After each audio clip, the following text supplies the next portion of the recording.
Welcome to the Pay LoveForward podcast. My name is Dr. Matthew Leavenworth, founder and director of Pay LoveForward. At Pay LoveForward, our mission is to build compassionate communities for the at-risk and underserved through mentorship. This podcast is one way we live out that mission. For part 2 of Story as Nonviolent Resistance, I sat down with Danielle Dahl, a doctoral candidate and the founder of Resilient Stories. Resilient Stories is an organization dedicated to creating spaces for people to share lived experiences shaped by adversity, recovery, and resilience. Danielle works in my hometown of Billings, Montana, facilitating storytelling events, supporting community dialogue, and working to strengthen connectivity and healing through the power of story. In this episode, we continue our conversation about story as a form of nonviolent resistance. We talk about how story, art, poetry, music, and compassionate listening can function as stabilizing forces in times of conflict and polarization. Authoritarian movements thrive on distortion, division, and spectacle. Story slows things down, restores humanity, and can be an antidote to outrage and tribalism.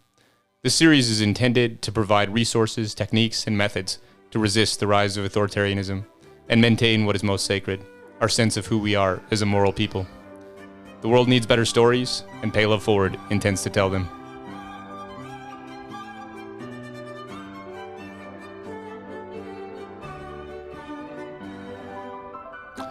All right, Danielle, we are officially live. Yay. And so this is the second episode of kind of a series that I'm putting together. I'm making it up as we go, but it's Story as a Form of Nonviolent Resistance. And both you and I are dedicated to story. I mean, there's a lot of things that you do. There's a lot of things that I do. But I think maybe one of the threads that really, really holds what we do together is this emphasis on story and authentic story and story as a mechanism of healing. Yeah. And so maybe just, give an intro. Talk about yourself just a little bit. Oh gosh, well, I'm Danielle with Resilient Stories, and Resilient Stories is a project I started 2 years ago. It's based on the fact that people shouldn't have to walk through their worst human experiences alone, and we all have our worst human experiences. And if we don't tell those stories and we don't share, then we kind of end up siloed and alone and kind of thinking that we're the only one who has a story like that and no one can relate, and leads to a lot of damage, whether that's substance abuse or just a really cynical view of the world, or just darkness and isolation. And so I started it as a way to help people just kind of tell their stories to each other and find community, and it's turned into a whole When you started it as an online platform Mhm. where you interviewed people, you write stories about them, but you help people curate their voice and tell their story.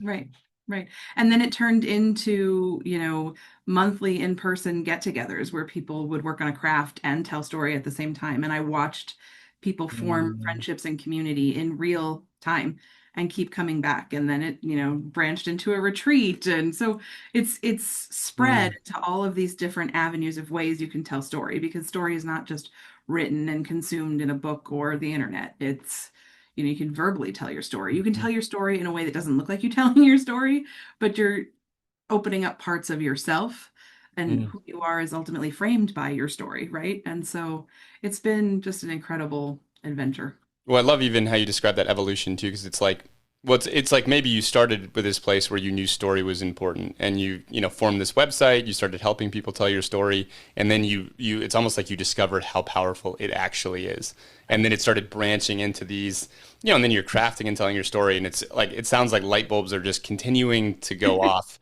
as you Yeah, see the power of story unfolding and forming relationships and connecting people in these unique and healing ways. right. And now it's like, you got this snowball that has gained a lot of momentum and is rolling. It's so Yeah. cool what you're doing, Danielle. Thank you. Thank you. Yeah. Well, talk about Spark to Heal. Oh gosh, so Spark to Heal kind of came from this place of there are so many amazing, inspiring stories.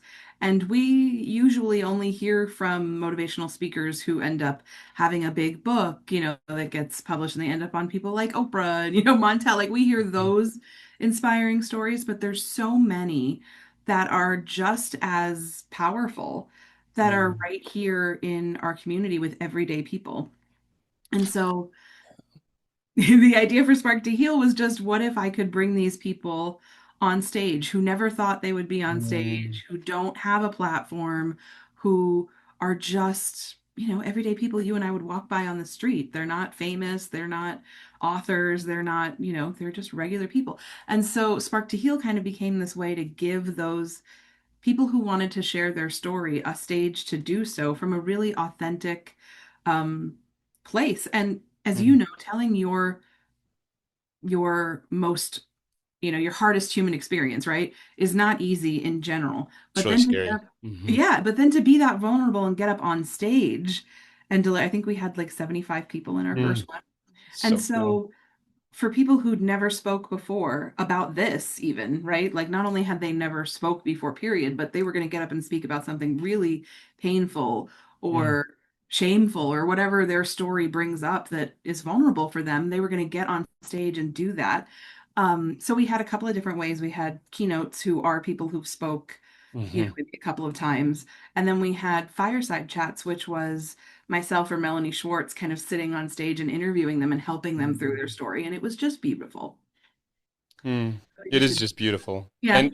And I love that too, because in the background, like it's not only did you provide this stage, this platform for people to be able to share, but also really work with people because taking those kinds of risks, being that vulnerable, it's really challenging, but also telling your story in a compelling way takes some work.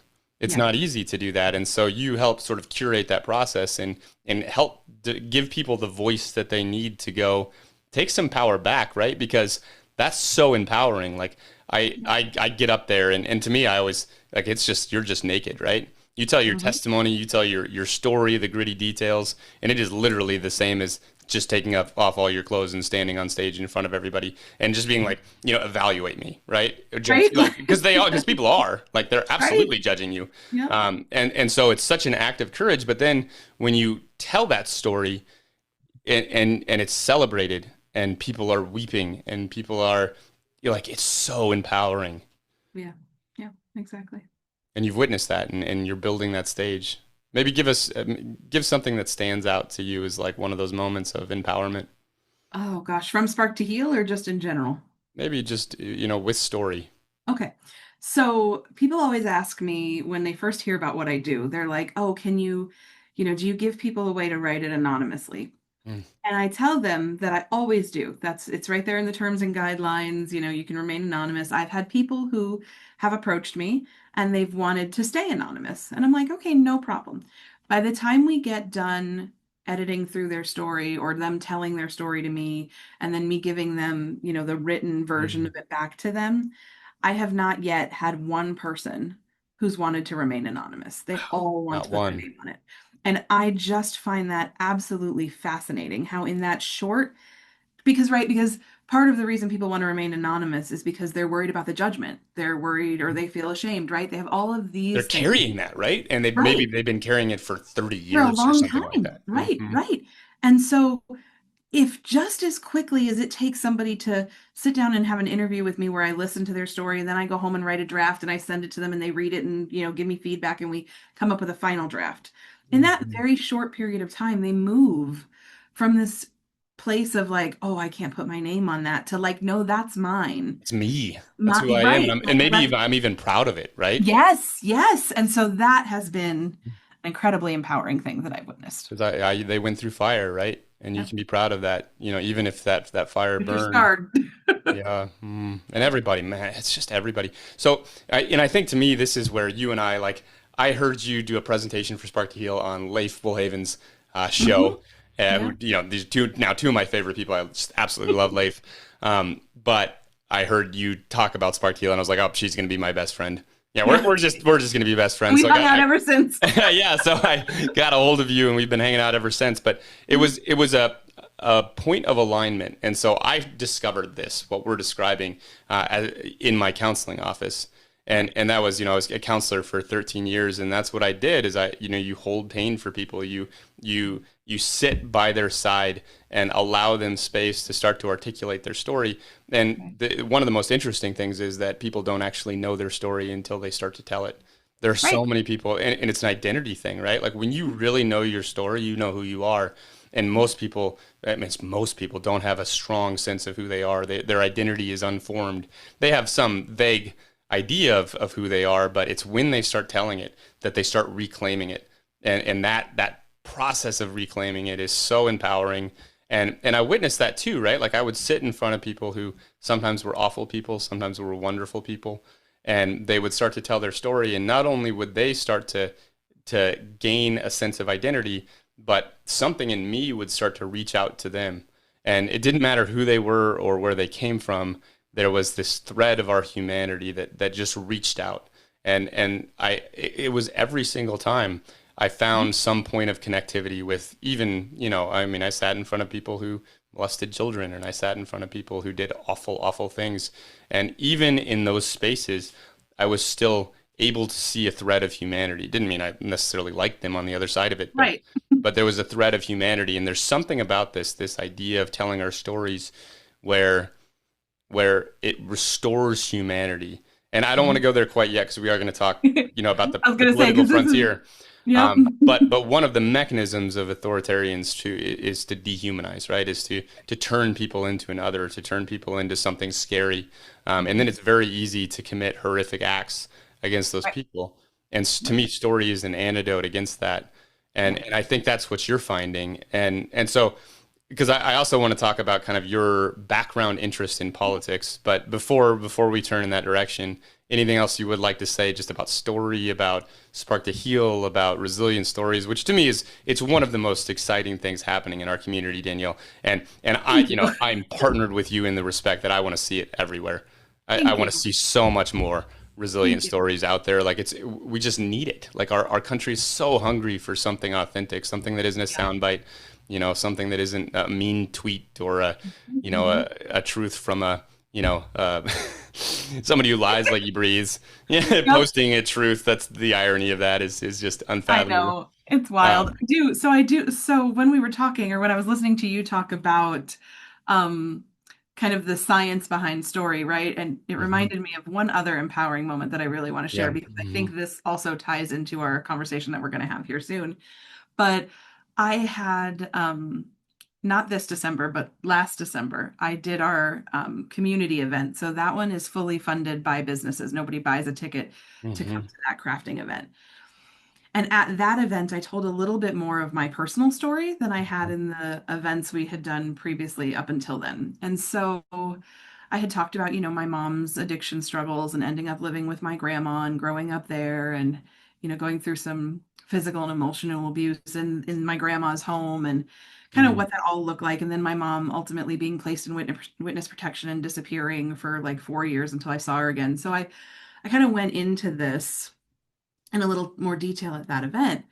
And in our January event, I had a lady come back, and this was her second time. So she came to the December one first and met me there, and then came to the next one. And then she didn't come for a month or two, and then she came again, and her and I ended up having a conversation. And she says to me, well, I really feel like I need to be here, and I feel like I can make a lot of friends here, and I feel like this is a safe place, but I'm the mom in your story.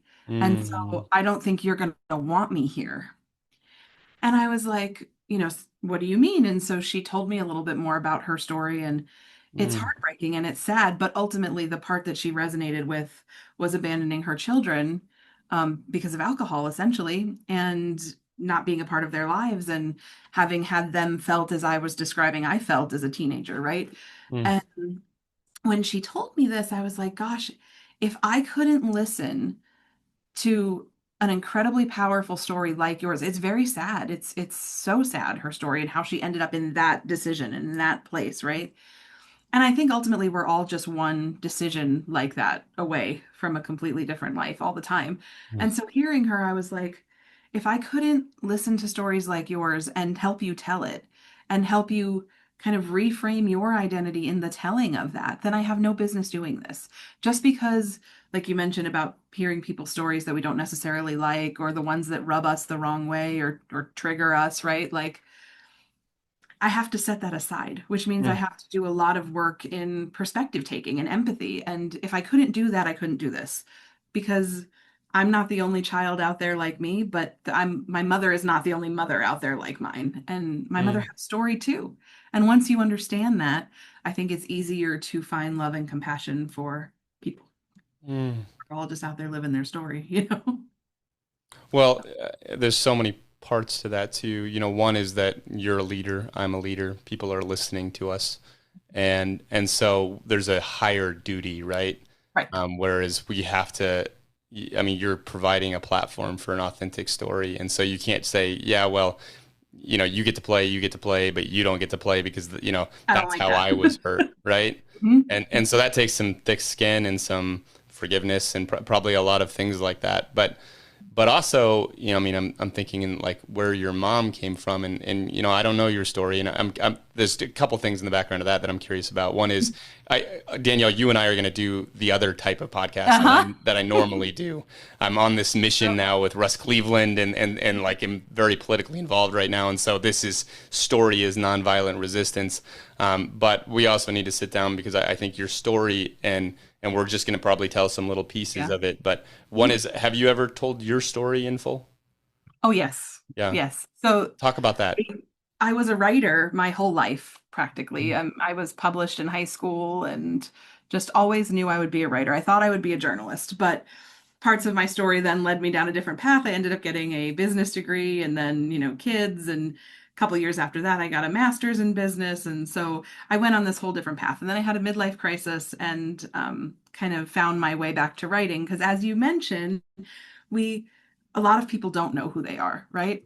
And I did, but I was burying it under all of these expectations of trying to live this like perfect life and do everything right based on my background. yeah, because I mean, I know this about you. One of your coping strategies is performance And perfection. You and didn't perfection, perform and it. You got to do it right. which is one of the best coping strategies. It's a lot better than drugs and I mean, alcohol, and yeah, I mean, like I just actually doing. wrote a whole article about that too, because I used to feel that exact way. I used to be Huh. like, well, my coping skills better, but it's not because it was harmful and damaging in its own way, right? And like Mhm. my poor daughter is an anxious human because she always watched me try to be perfect. And not that I Mhm. expected that of her, because I was very careful not to do that, but just her watching me do it was like, oh, it's got to be perfect. And then I, sat back when she was a teenager and I was like, oh, I didn't mean that. Mhm. I didn't mean for that to happen. But anyway, in the in the midlife crisis moment, I found myself coming back to writing because that is who I am. I am a storyteller. I am a leader. I am Mhm. someone Yes, you who, are. yeah. And so I started writing like crazy on Medium, and I was publishing these incredibly vulnerable parts of myself. And I started with like the hardest ones, like right at the Hmm. my mother led to my sexual assault when we reunited at 17. Like I started with that story. And my husband's like, "Are you really okay just like putting these stories out in the internet?" And I'm like, "They're true. They happened. Mhm. They're part of what has led me to be me, and I need to write them. I need to share them." So, yes, to answer your question, I have there my story is on Medium, my story is on Mhm. Resilient Stories.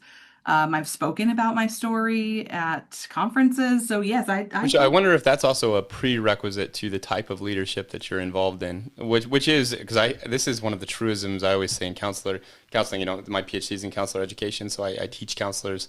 But you have no business sitting next to somebody and asking them to air all of their dirty laundry and tell their most vulnerable parts of their life if you haven't done your work.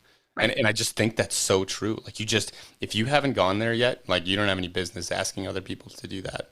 And so Right. it sounds like probably part of, your, leadership development, like really involved. Like if you were going to ask other people to do that, then you had to do it Absolutely. yourself.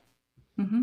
Absolutely. And at the time that I was writing those stories, I never anticipated asking other people to do any of that. Mm, I started just trying to figure out if I was still a writer, right? Like, could I still write? And so I started doing that. And then I picked up some freelance clients and I could write. And I was doing really well for those clients. And then that turned into one client who just kept giving me work after work. And then he promoted me to managing editor of his website. And that was going on for like 4 years from start to, freelance to managing editor. And then he laid us all off about a week before Thanksgiving in 2023. And I had a choice, right? Do I go back to corporate America and pick that back up because I had a 20 plus year career in that? Or do I keep, going on with writing, even though it was relatively new and 4 years, in and changing? And that was part of the reason we got laid off was because, Google was changing cookies and AI was just coming out. And what did writing look like? And so he laid us all off because he panicked. And so I had a choice. And it wasn't an easy one. And it was quite scary because I only knew what I knew about writing from a very brief period of time, and the whole landscape was different. Um, and that was the week that Resilient Stories was born because I was like, I don't know what else to do other than just I'll start my own and I'll Danielle, let it's just the others. best thing too. What this gift that you're giving to our Yeah, community. yeah. So, but yes, to answer your I question, I Michael. love though that how you landed on this theme of story being so central is Hmm. just this process of self-discovery that you went on, Yeah, which was, I mean, from am I still a writer to like, do I have the courage to talk about my assault when I was 17 and put that out there and own that and take yeah, that back so that's not secrecy and shame, the right, kind that just drowns us. right. And it was just this, and it's led you farther and farther and farther to where we're at now, which is Yeah, such a inspiring place. thanks. Well, let's talk about politics. Okay, let's do that. Well, so there's a whole bunch of reasons why we're having this conversation right now specifically, but one is that when I told you about some of the ventures that I'm going on with Russ and Hmm. Russ Cleveland and his campaign and like getting involved in politics, because I had sworn, I mean, like from an early age, never Yeah. to be involved in politics, and Yep. and so now I certainly am, and am coming at it with a vengeance because I'm pretty upset right now with the direction that our world has taken. But my trajectory is very, very different than your trajectory. Although both of our developments landed both of us on the singular conclusion that story is the way forward, Yeah. in a lot of different domains, right? Like interpersonal and political, and I mean, Yeah. there's so many just dimensions where story like has to be recaptured because we're living in an almost fraudulent world. I mean, people talk about it as like the post-truth reality, and it's probably even worse than that. Yeah. It's like contaminated information is just Mhm. everywhere. And so one of the ways to recapture that is story, I think. So we've come to this like almost like unbelievable level of alignment in what we believe is the antidote. But you also had thought about politics. So Yeah. maybe just tell that story a little bit. Yeah, so I mean, you can go back as far as high school. I was in teen court because I was either going to be a journalist like, Christiane Amanpour and reporting all of the crazy dangerous things that happened, or I was going to be a politician.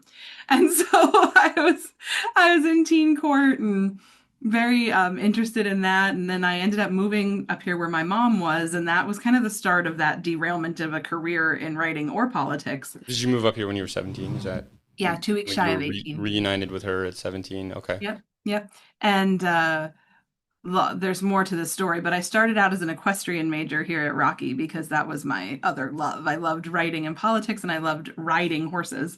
And so part of how she got me to stay up here was tell me there was a horse college. And I was like, what? You can get a degree in riding horses? Sign me up. But when she died 6 months after I got up here. I had to move into the school, and the equestrian program was super expensive. So even though I was a full scholarship and had a Pell Grant and all these things, I couldn't cover the equestrian program and the dorm. So Hmm. I dropped out of the equestrian program, and Rocky didn't have a journalism program, but they had a poli sci program. So You I went to enrolled. Rocky with Bob. I What don't know if maybe? Bob. No, probably not. Yeah, I'm a little bit old, Matt, so we won't go any farther with that. a while I ago. just So, because Bob was one of the guests on mhm, on the yeah. podcast, and I mean I just love Bob Wilmoth, and I love Rocky College, and that's exciting to me to So hear our that you're. oldest just graduated from Rocky. She'll Oh, that's walk into amazing. now, but she finished over the Oh, winter. that's so But anyway, exciting.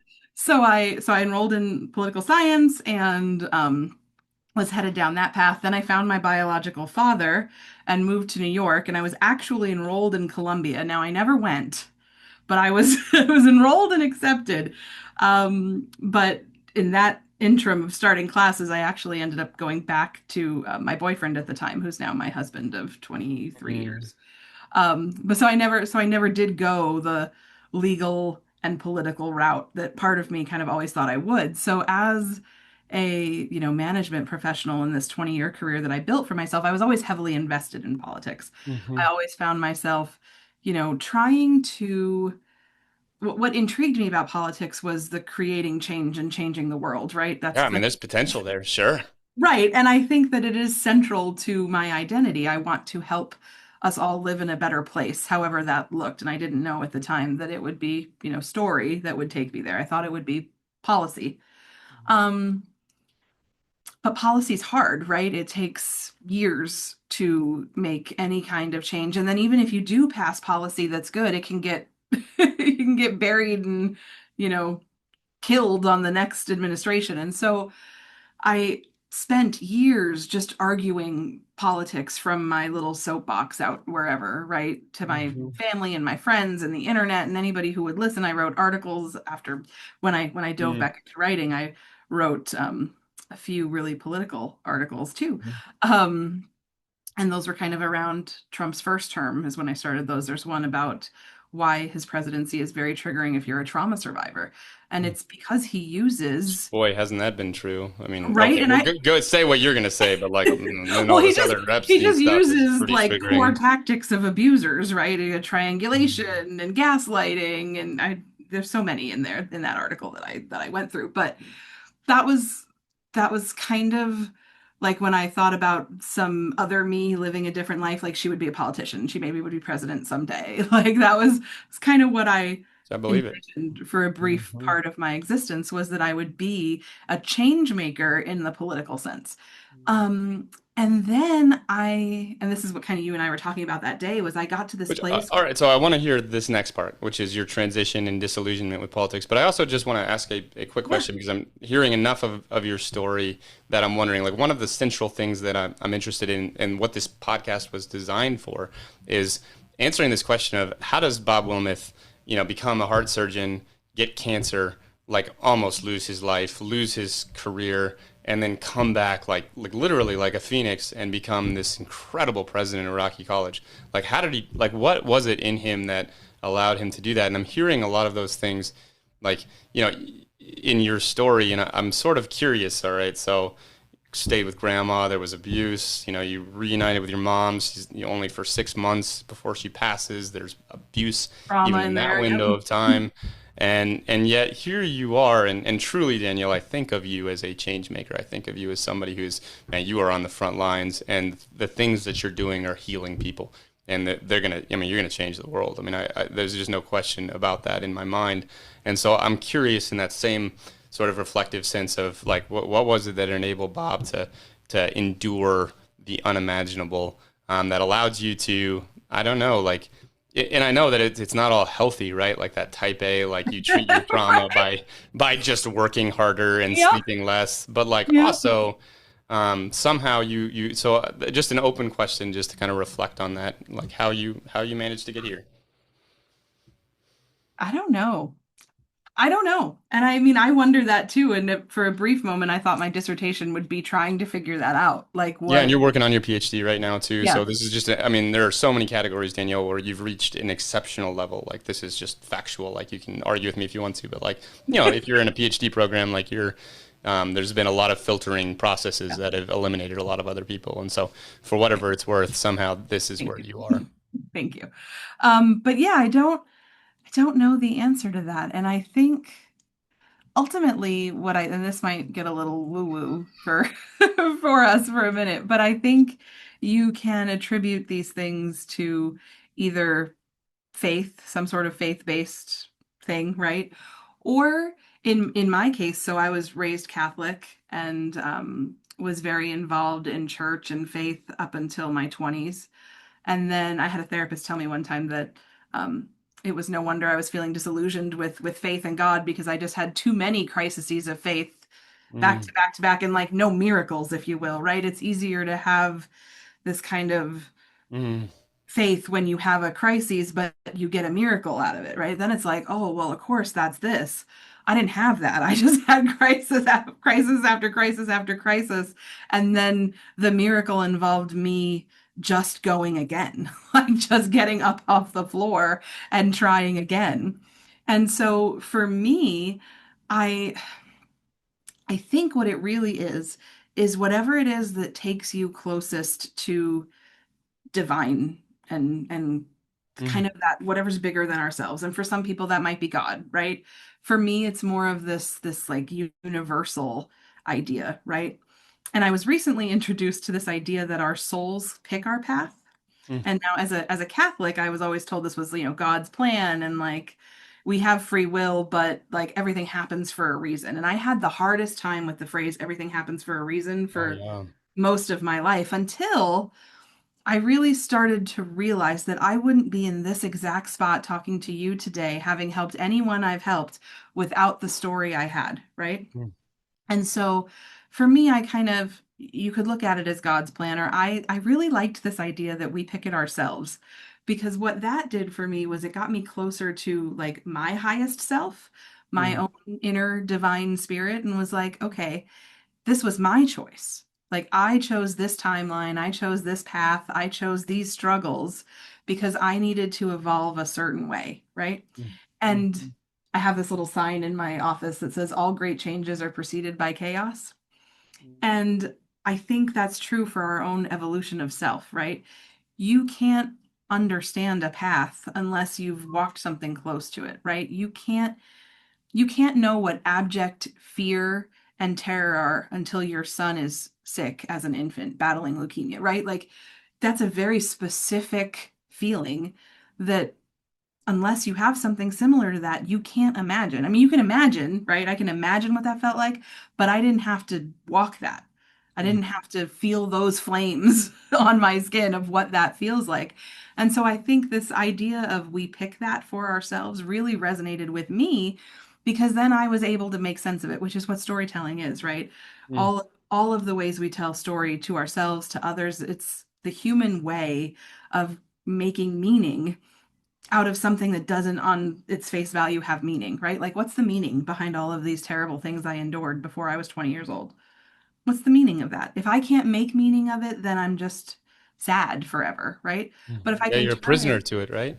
right, but if I can turn it into like my purpose or what I needed to Mm, learn to be able to evolve on some level, like then I can do that. And I think religion and any kind of spirituality helps you make meaning of things.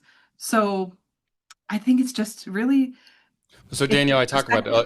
my faith a lot now, and I'm a Christian, but probably not in a very traditional sense in any respect. Mhm. I'm Mhm. curious what you think of. So this is almost more of an abstracted idea, but like when I think of what God is, I think God is the spirit or the force that transforms pain and suffering into meaning.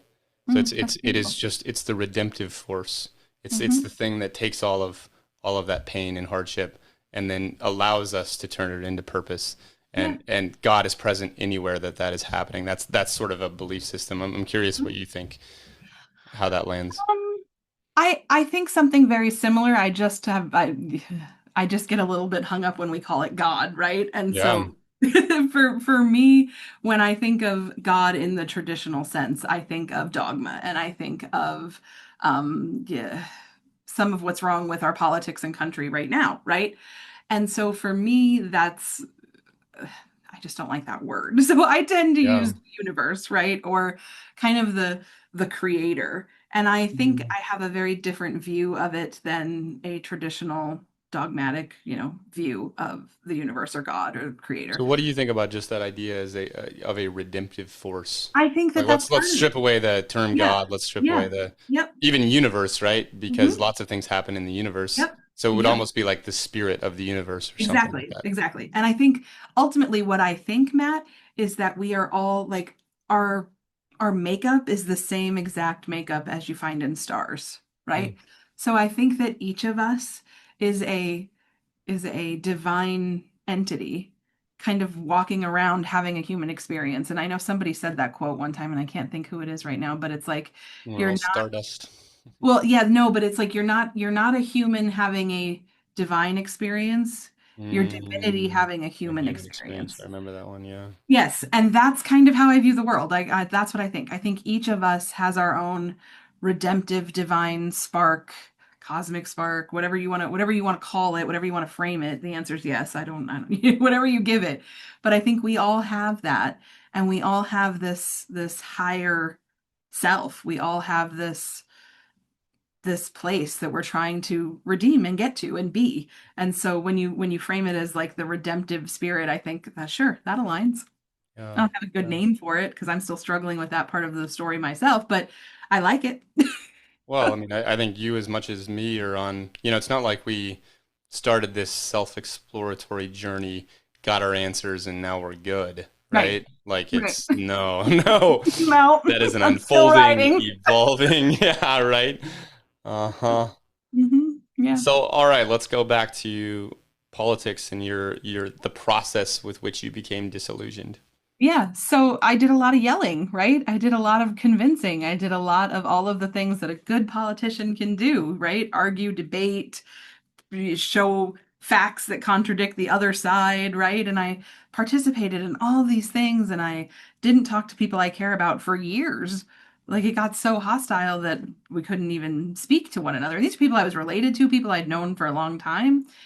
And I just started to feel like I was doing nothing productive but cutting myself off from people or Mm. ideas or places. And then there's this very real problem of being siloed when you take your social media and you just clean it of all of the other, right? Whatever side of Mhm. the fence you're on, if you delete the other people, If you're Republican, you delete all your Democrat yeah. friends. And If if you're you're a Democrat, you delete Democrat, all your Republican friends, and then you all you have Mhm. is the same voice. There's no other perspective. And one of the key parts of storytelling and how it works to heal in the brain science of it all is that idea of perspective taking. And so if you don't have any other perspective being offered to you, if you Mm. can't have any other kind of conversation, you're missing out on that whole part of story. And so that so I got disillusioned in the fighting of it and in the constant I was achieving nothing. And I'm an achiever, right? Clearly, like you mentioned, the processes that weed out the PhD candidates along the way. You like there has to be some level of you that likes Yeah, achieving things or you'll never get there. or you don't Yeah. get there, right? And so for me, I was looking at all this work and all this emotion I was putting into fighting with people and fighting with them out of what I thought was like this desire to help them, right? This Mhm. desire to save other people, this desire to be a good person. And like, I'm over here trying to do all these moral things and they hate me for it. They're mad. They're blocking me off their Facebook. Now we're not talking. They're not I'm changing their mind either, They're not right? changing their mind. And I'm having all of the effects of stress and just constant angst.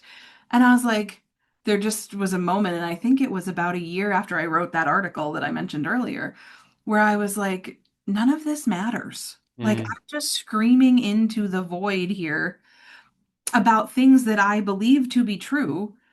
But I mean, ultimately, the other side of the argument also believes things to be true.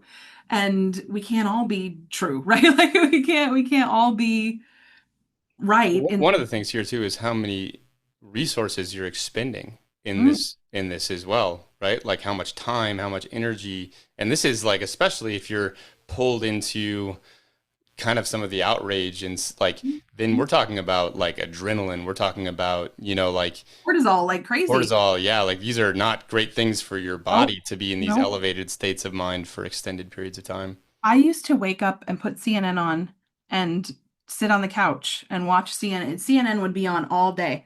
I would start watching it for a few hours in the morning and then I would come in my office and do some work with CNN on the phone and then I would go back and sit and watch the CNN on the TV and then I'd come back and do some more work and listen to CNN on the phone and then I would go get the kid from wherever he had to be schlepped to. And that was like the only time I didn't have the news on. And then, Mm. would come back and I'd do some work and be back to CNN at night. And, I knew all the anchors by name. And part of that appealed to my journalistic nature, right? Sure, Like sure. they were doing what I thought I wanted to be doing for a Mhm. living. So that was cool. And then part of it was also just the fight that I was in was like, oh, I got to stay um educated, right? Like, because part of my argument before used to be, well, you can't just pretend it's not happening because it is happening. And so you have to be educated if you're going to talk about it or make a vote or do Mhm. anything. Like, you have to be educated. But there is a huge difference between knowing what's happening and immersing yourself in it like totally. And when Mhm. you do that, I don't think on any side that that is healthy, because you can't just sit in cortisol and adrenaline for 24 hours a day and be Mhm. healthy. You just can't. And so No.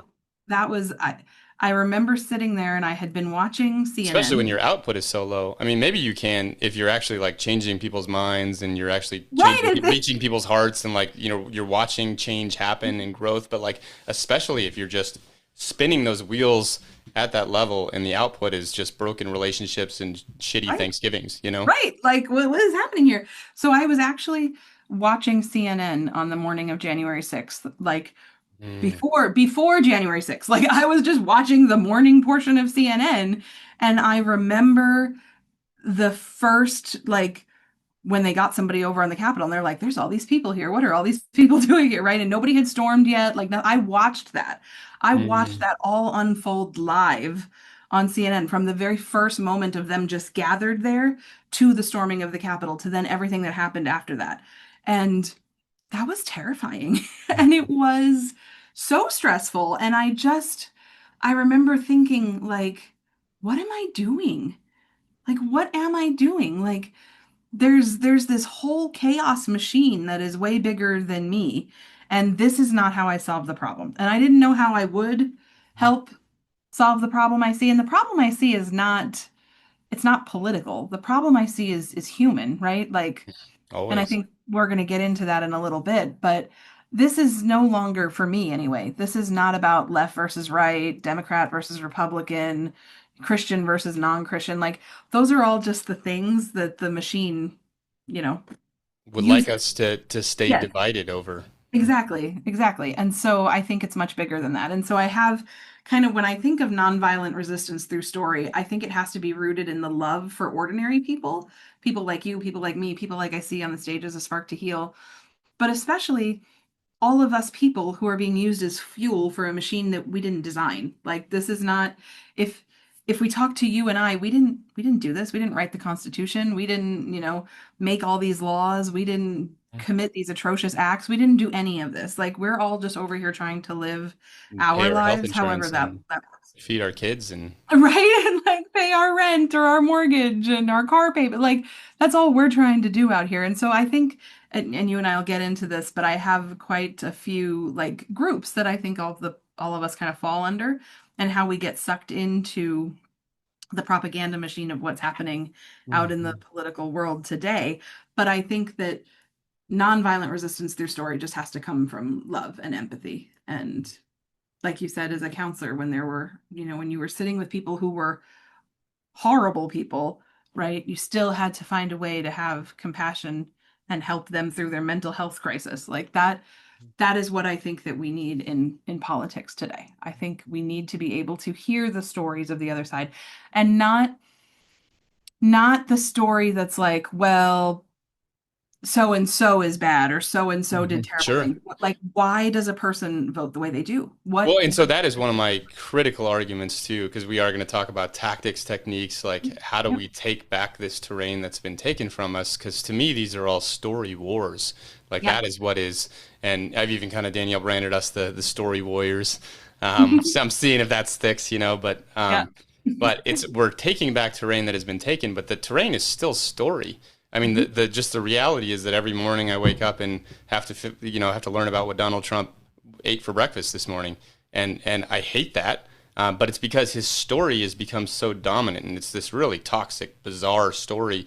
But like that's what all of this is. It's like it's we're trying to figure out who and where we're supposed to pay attention to, but all of that has story baked inside of it. Like, what is Donald Trump's story? What is Joe Right. Biden's What is story? his What is story? these are stories, and we're voting for stories, we're listening for stories, and that system has been hijacked by some of truly the worst people I can ever think about. Like they're just in like when you talk about the system being hijacked, it's like hijacked to benefit the just a very select number of people who are just antisocial. I mean, I think of Elon Musk, I think of Donald Trump, I think of RFK Jr., and they're really just like clinically terrible people. Yes.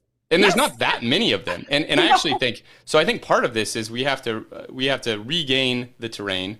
But also we really, and this is game theory, so positive sum games, non-zero sum games, where we actually have, and in game theory, they're called bad actors, defectors. Like there's a whole terminology here, but Right. they're people who break the game deliberately so they can keep winning it. Right. And so Hmm. they have to go, as far as I'm concerned. And I've been very overt about Right. this. Like, I want Right. Donald Trump impeached. I want him imprisoned. I mean, I think that is what necessarily needs to happen for us to regain the kind of terrain where an authentic story can actually take place. Because right now it's contaminated, and they're getting more power too. So if you add AI into the mix, if you add all of these things into the mix, like their capacity to have a deadlock on which stories get told is Right. like it's just getting worse, and it's getting Hmm. scarier. And Hmm. and so I wanted to use a particular story to pivot. So in the first episode, I kind of talked about George Orwell, who actually went and fought in the Spanish Revolution. Francisco Franco was a dictator who actually he won. He was one of the worst dictators in all of history, although he didn't wind up aligning himself with Hitler and Mussolini. But so I wanted to kind of add a story, because to me its story is nonviolent resistance. It's also art as nonviolent resistance, and I actually think art is not art unless there's a story. Yeah. I think it's one of the critical criteria. So when we talk about how to fight back, how to regain this terrain that has been lost, these to me are our weapons, and I think I'm at war. I use that terminology. I think we are at war, and we're about to lose this war in ways that we'll just never get these things back if we Yeah. lose them now. And so our weapons are art. Our weapons are our words, are our stories. Our weapons are music, Hmm. and so it's like, how do we wield those weapons in a way where it's actually effective? And I think people are really hungry for those answers, because people are really tired of spinning their wheels, pumping adrenaline and cortisol, and changing nobody's mind. So it's like, well, how do we repurpose that energy to make it more effective? And so anyway, I just wanted to tell this story because it's such a beautiful story. But during the Spanish Revolution, Pablo Picasso was commissioned to paint a painting known as Guernica. It's probably one of, if not the most famous painting in the world. It's enormous, and it depicts the bombing of Guernica. So Francisco Franco got the Nazis involved. So this is pre-World War II, and so there's the nationalists, the Republicans versus they're fascists, right? And they used to use, like, fascism was a political party. What Mussolini was a fascist. He was very proud to be a fascist. Now it's a dirty word because those people killed so many people, right? Like it lost favor. Nobody wants fascism anymore because it was just so genocidal. And so anyway, Francisco Franco commissioned the Nazis, or got the Nazis to help intervene in his civil war. And the Nazis, it was their first chance to really test out their blitzkrieg techniques. So they sent the Luftwaffe in and just leveled the city of Guernica. And so Pablo Picasso was commissioned to paint this, and he painted it incredibly quickly. It's just a massive, massive painting, and maybe I'll put that up in the recording. But it is my favorite painting. It always was, even before I really knew the history, because it just is so compelling if you look at it. And it's this depiction in the five-dimensional style that Picasso used, of a city being demolished, and it's so powerful. It's so gripping. So Picasso was commissioned for it. He painted it. And then he refused to send it to Spain until democracy was restored. And so it became this just iconic symbol of the horrors of fascism. And it's beautiful. It spent some time traveling the world. It was commissioned for the World's Fair. It was supposed to be a mural, but it just became this symbol of anti-fascism, and didn't wind up returning until King Juan Carlos I gave Spain democracy. And that is a really cool story. I don't have time to That is tell, a but very cool is story. a very, very cool story. It's such a George Washington type story, the man who wouldn't be king. I mean, he was given all of that power and then decided that he wanted to give it back. And then Mhm. Guernica finally returned finally not returned. It was never there. Finally made its way home to Spain to celebrate democracy. And that's it's one of the few instances where democracy was built without a violent revolution. Obviously, our revolution was a very violent revolution. And so Guernica finally made it home. But that painting became this incredibly powerful symbol of anti-fascism. Uh, Yeah. and so I mean, that's so cool. There's also this wonderful, and I think it is potentially uh, it's hard to say if it actually happened, but so Pablo Picasso was in France. That's where he painted it. And then in World War II, Germany, they wiped out Europe and then occupied France. And so a German officer was in Picasso's studio, and he sees this picture of Guernica, and he says, "Wow, that's so beautiful. Did you paint that?" And Picasso says, "No, you did." And yeah, yeah, that hits home, right? Like, you did with the death and destruction that you've wielded. But so that is it's an instance of how art has been a powerful weapon against fascism.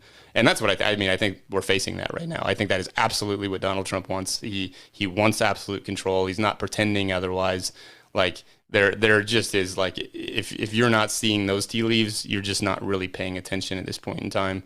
And so that's where we find ourselves with I think he's been waging a war against democracy for 12 years now, 10 years, where he's just, taking a chainsaw and just knocking down the pillars of our democracy. And there aren't that many of them left. I think November is one of them.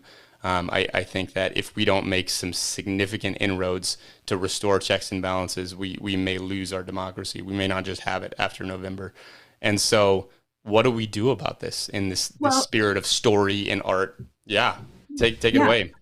And so, that's what I think, right? Like, story war, you could think of it as like propaganda, right? And I don't see story war that way. And I think that the machine wants to use story war as a certain type of way, and they do it through propaganda. I think it's because that's what we could do, right? We could fight their propaganda with our own propaganda. Right. And I don't think it's that. I think what we need is a narrative defense.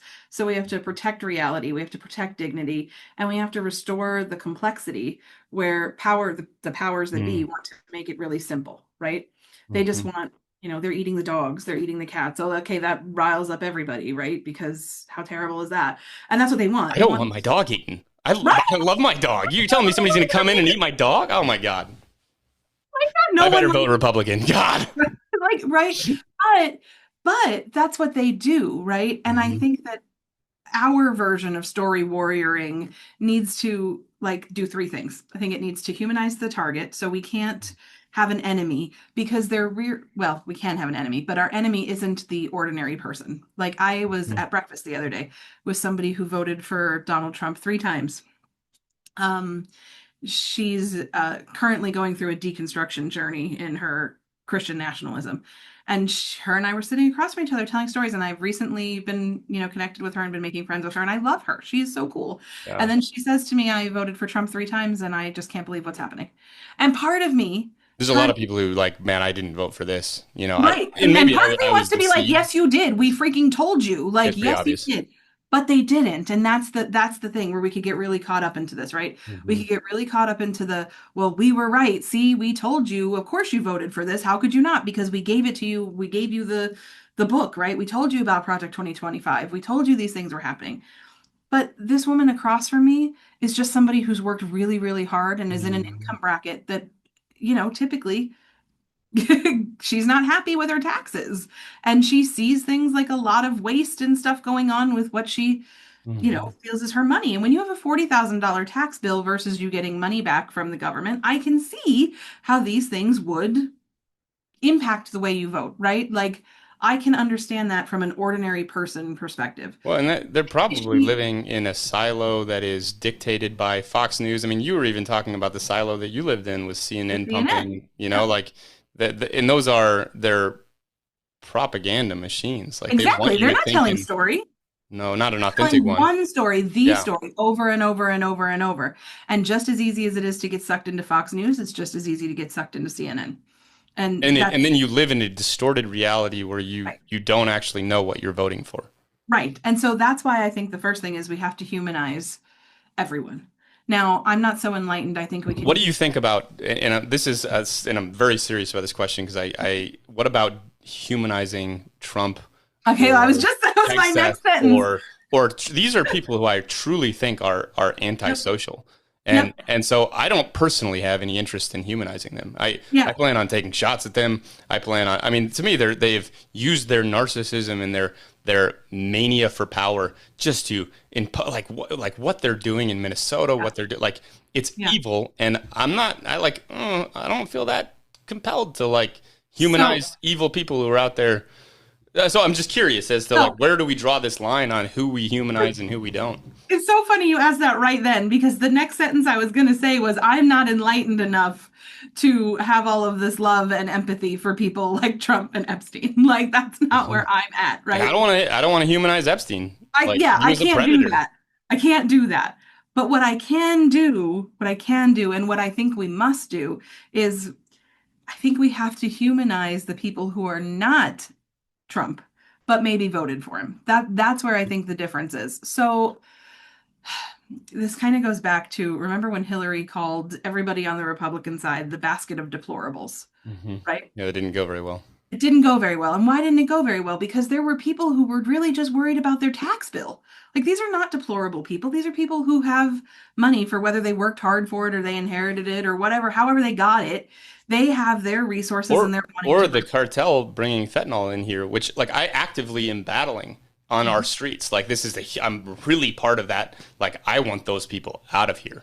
And Right, you know what I mean? Like and so, one right. guy promises to do that, the other guy wasn't doing that great of a job at it. And like I mean that is yeah, That's how that we is get here, scary. right? Hmm. Yeah, and so for me, like I said, I'm not enlightened enough yet on my own journey to have love and compassion and empathy for the people who I think are truly terrible.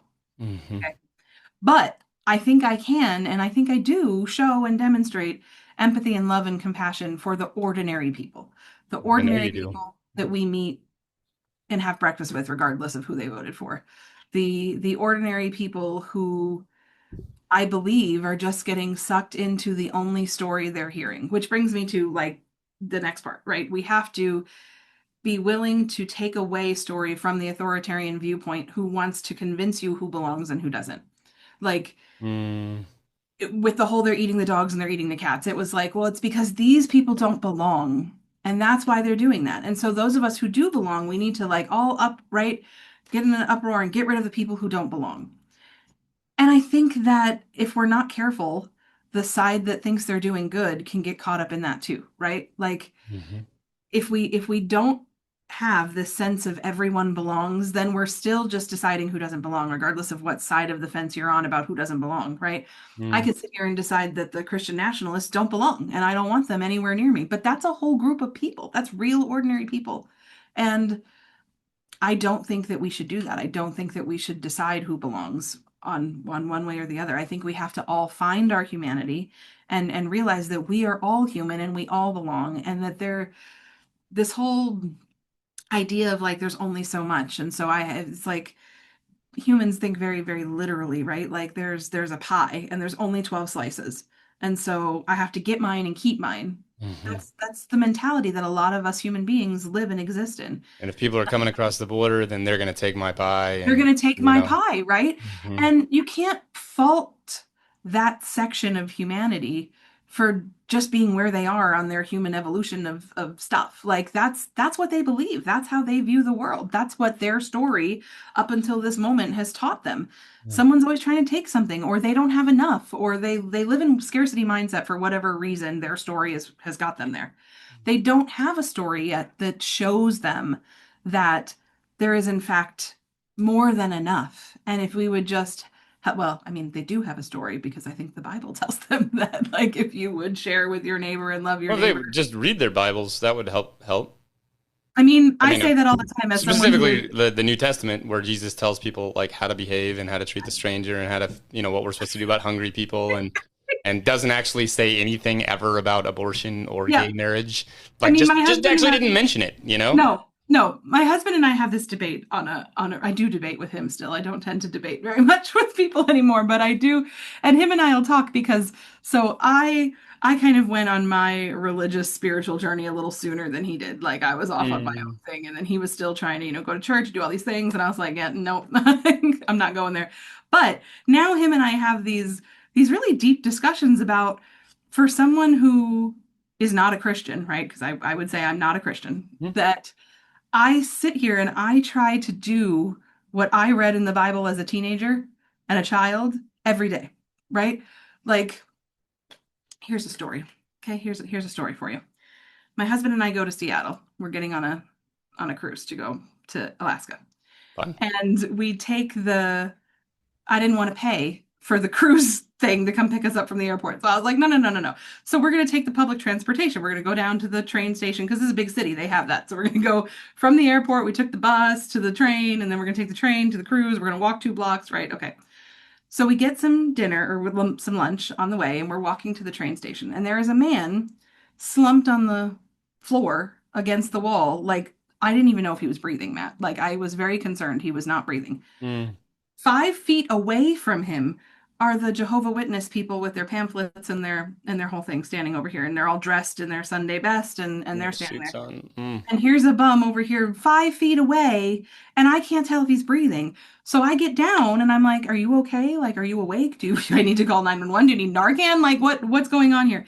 And he's alive. He's drunk or inebriated, however he was inebriated, but he's alive. So I hand him my leftovers because that was what I had. So I give him my leftovers and I get up to go into the train station, and the lady with her pamphlet is giving me the nastiest look. Like like what was wrong with me that I was down there just kind of perpetuating his homelessness by giving him food.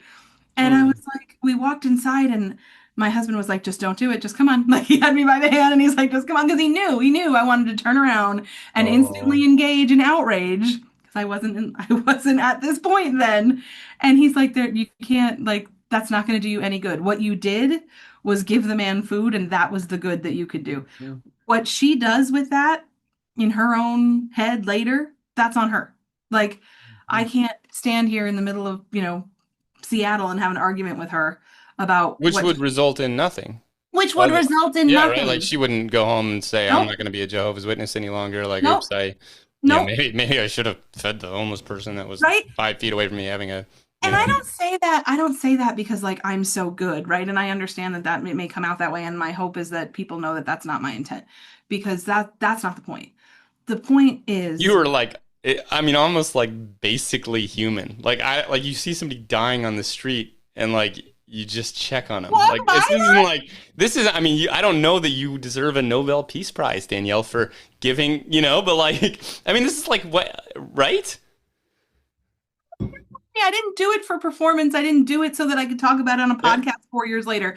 I did it because I couldn't tell if this human being was was alive and breathing he or not. clearly needed something. Now somebody might say, well, they need to stop getting handouts and they need to get up and they need to fix their own problems and they need to do this. And to some extent, Matt, sure. Sure. To some extent, we are the only people who can change our own set of circumstances, right? Well, You I can can't. tell you one thing is you have no idea how much that person has suffered. Right. And You don't. if you knew, man, it would change your whole Right. world.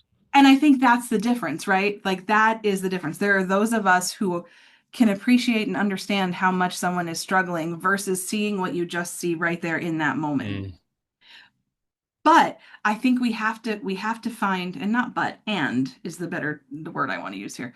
And we have to be able to see how someone who has sacrificed and worked hard and given up things and whatever for their own small piece of tiny pie doesn't feel that's fair, right? Like whether you and I can justify it by you have no idea the torment this person's gone through, right?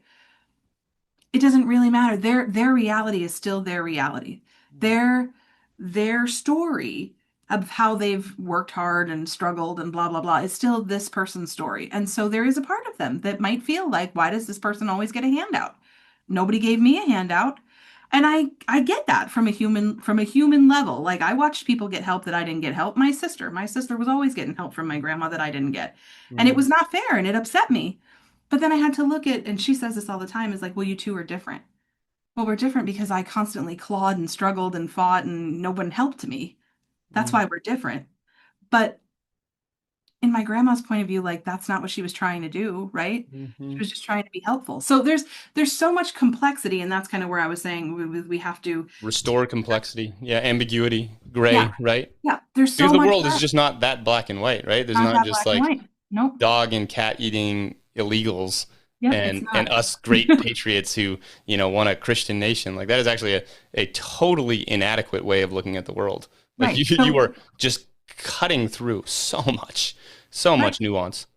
Right, right. And I do that too. Well, I did that too. I try really hard not to do that now, but I would look at Christians as just hypocritical soapbox Bible thumpers who get up there and say all of these things, but then don't actually read the book, right? And that was part of the reason I stopped going to church, because I got so disillusioned with that whole thing that I was like, why are we here? Like, I watch you people be terrible people on Monday.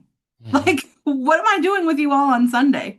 Right? Well, and just even to, because I am fairly anti-woke. If anybody actually knows me, I'm fairly critical of the other side as well, because that side likes to also think dichotomously, right? Like there's the oppressed and the oppressor. And if you have things in this world, it's because you stole them from somebody else.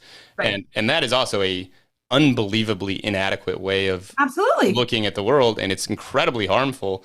And, you know, I mean, I'm actually somewhat sympathetic to the side that is worried about Marxism and is worried about wokeism, but my argument to that is like that just isn't our problem right now. Right. Like it's been a horrible problem in history. It's just like that's like the person in the White House who's got this an army that he's deploying to cities who are wearing masks and have AR-15s and are terrorizing streets. Like that guy isn't a Marxist. And so like we kind of need to pivot away from like that being our primary concern to like, let's actually look at the problem that our country is actually dealing with. And it was plausible too that somebody who had that kind of oppressed, that sort of a mindset might have taken office and done the exact same thing Donald Trump is doing, just like with different categories.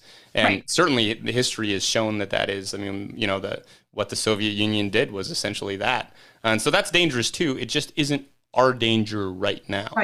Right. And so like, we gotta like put that to the side a little bit right now and deal with the fact that we have a horrible, truly antisocial. I like the word malignant narcissist. It's not actually a DSM diagnosis. I know, but I like it. It's a diagnosis for the horrible world leaders. And I also think that truly like, okay, maybe Trump is not Hitler. That's fine. But malignant narcissists with unlimited power find unbelievably creative ways to kill lots of people. And you can look at the history, like what Stalin did with the Holodomor famine in Ukraine. They killed 5 million people just by bad agricultural policies. The Great Leap Forward, you know, I mean, this is a really interesting one. So the Great Leap Forward, this is communist China. Mao Zedong had this policy to eliminate this sparrow, right? Because the sparrow ate grain and they were trying to increase their grain productivity. And so he got all of China, right, to go out there and bang pans together so that these sparrows would all tire themselves out and then just fall out of the sky and die. And they did that. They literally exterminated this species of sparrow that was supposedly eating all of this grain. The problem was the sparrows also ate a lot of insects. And so by destabilizing the ecosystem, they unleashed a famine that killed all, like the estimates are between 10 and 50 million people. So never underestimate the capacity of a malignant narcissist with too much power to kill lots of people. Oftentimes it's through their incompetence. And that's just what I was going to say. They're not trying to do that on purpose, but they just lack the forward thought to be able to. Well, when it's RFK Jr. too, with his policies, I don't know that he really can understand the potential consequences of bringing measles back. Like, I don't think he can wrap his head around it. And so it's his arrogance and his incompetence that are leading him to commit to policies that just can have catastrophic effects on our population. Like, we really don't want measles back. Like, my kid's not going to survive measles. And so for me, I take that personally. It's one of the reasons I have just this deep hatred. I'm working on hatred. I talked to Jesus about some of those stronger feelings that I have. But like, no, he attacked, RFK Jr. attacked the world, the infrastructure that my son is dependent on. So as far as I'm concerned, he attacked my son. And I take that really personally. And he's on my list.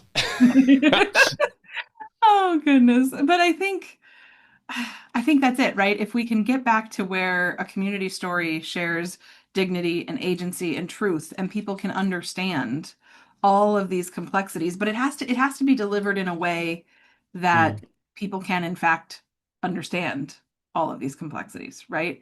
Like, so I like this. Let's talk about this, Danielle, because you're really holding down the frontier for story, and I'm kind of drifting maybe a little into, like, and to me it's like there's this area where a sacred story, authentic stories can take place, but if there are all these bad actors that are looking to inject that space, with toxicity, then we can't preserve the space. So for me, it's like I'm going to go out on the perimeter and I'm going to guard that space that to me, I think you need for resilient stories to really be able to.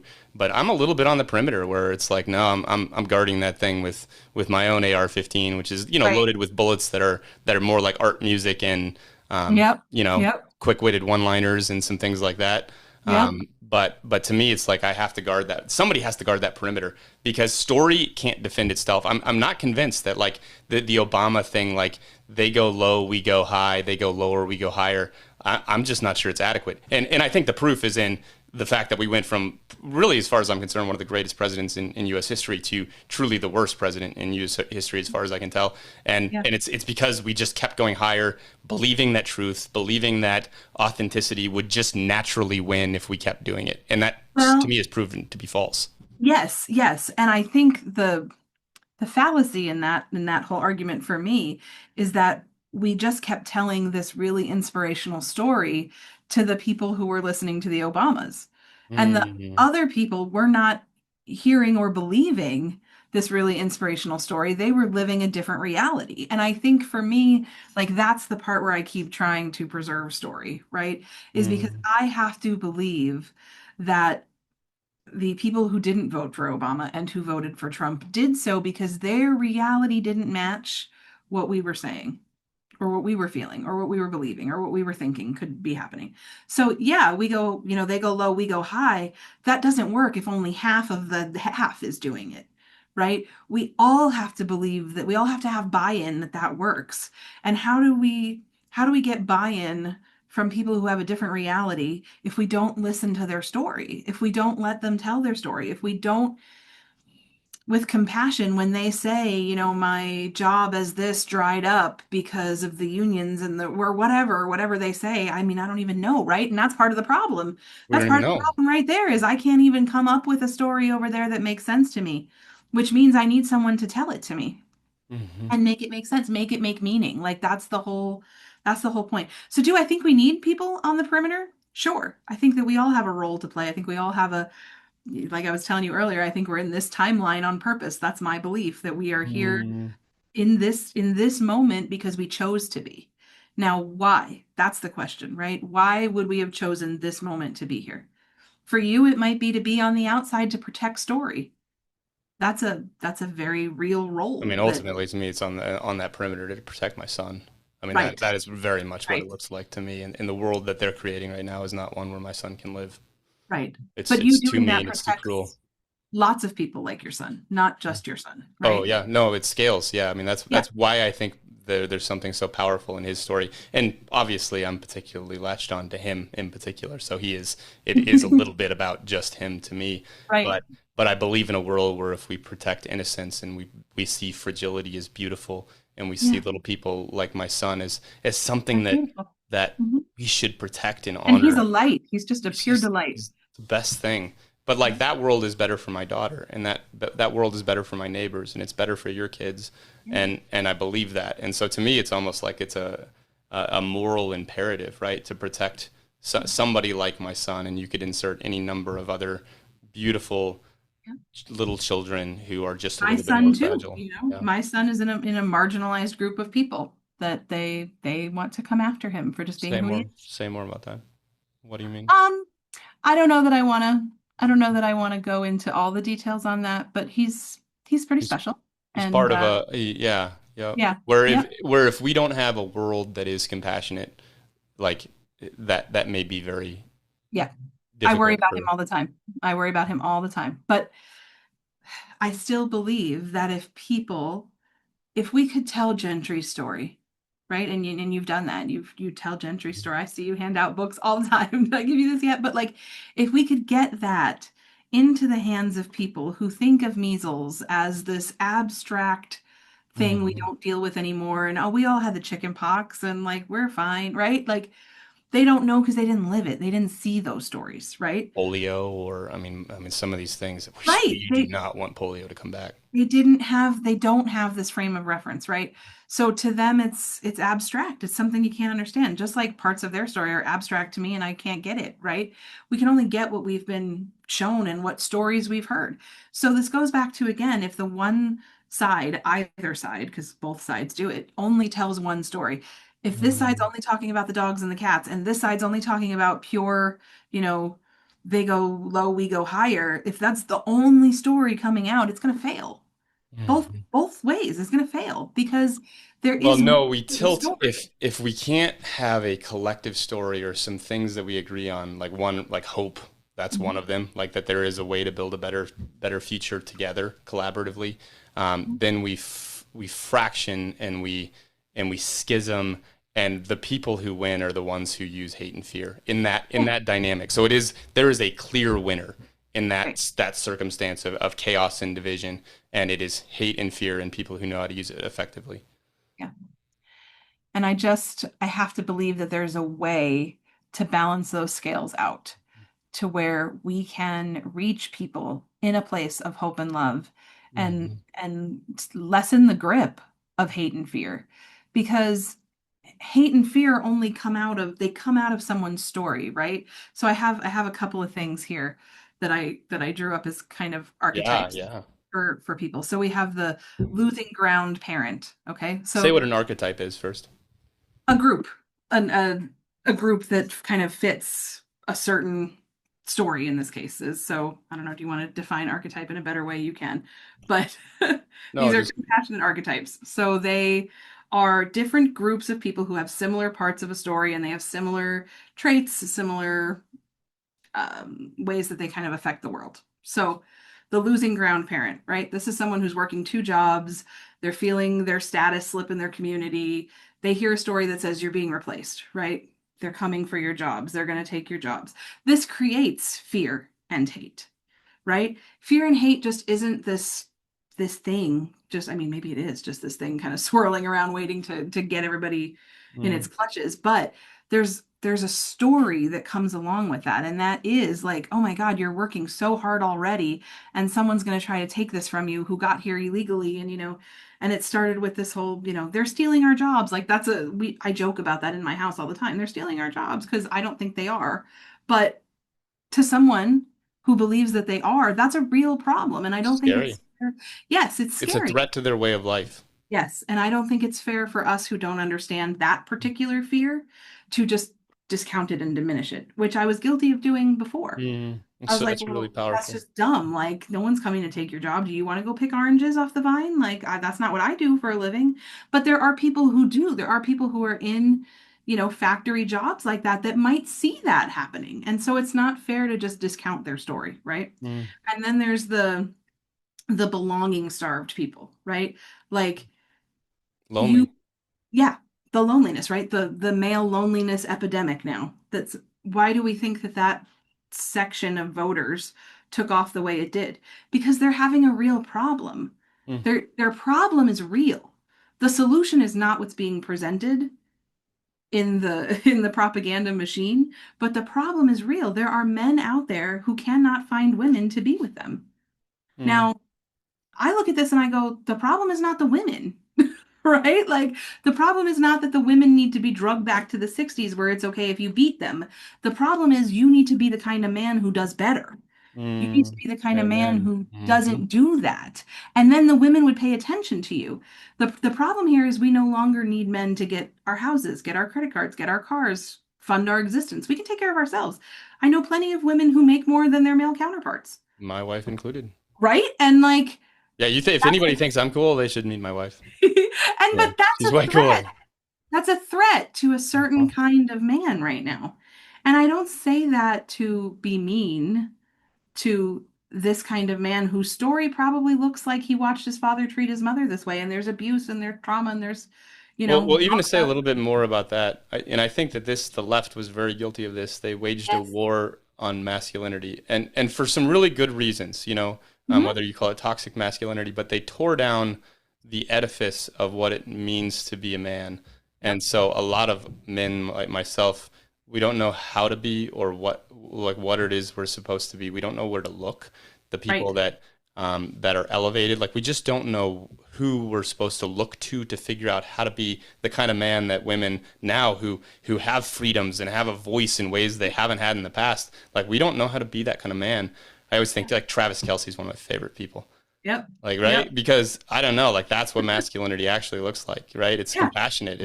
And like not only was he so good at football, but he's also so compassionate that he wound up marry. I think he's gonna marry the most famous, beautiful, talented woman in possibly history, right? At least from Yep. one frame of reference.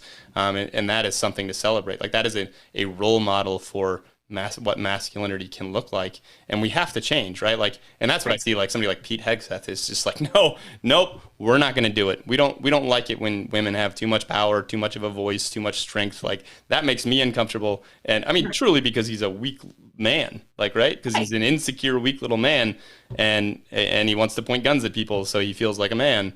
And Right. that sucks, right? Like we Right. need to get rid of some of these really bad actors, but Right, but also they we can. appeal to the guy in his basement who is struggling to find a girlfriend because he hasn't caught up to what masculinity should look like, right? He is not, like you said about the women Mhm. picking them, right? Like women wanting to be with them.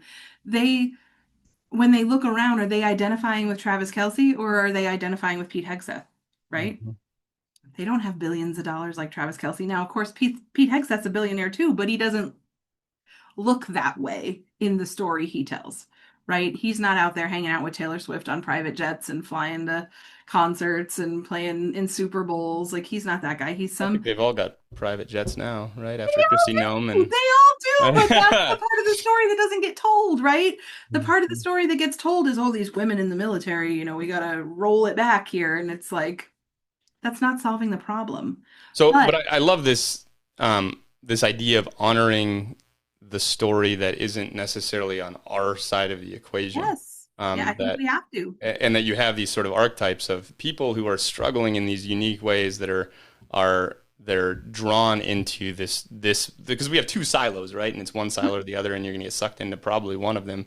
And so, how do we have compassion for those stories that are vulnerable to getting indoctrinated? I think to some degree. I mean, that's what Fox News is, an indoctrination machine. It's always seen in it, you know. And so is CNN. Yeah. And that's when I said earlier that I think that we are at this place where it's bigger than left, right, Republican, Democrat, Christian, non-Christian, whatever Mhm. label you want to give us at this moment.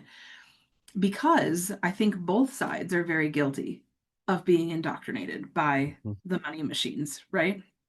CNN is owned by somebody just as rich as Murdoch. Yeah. Like, right? Like these people all have lots of skin in the game and they don't want you taking it from them.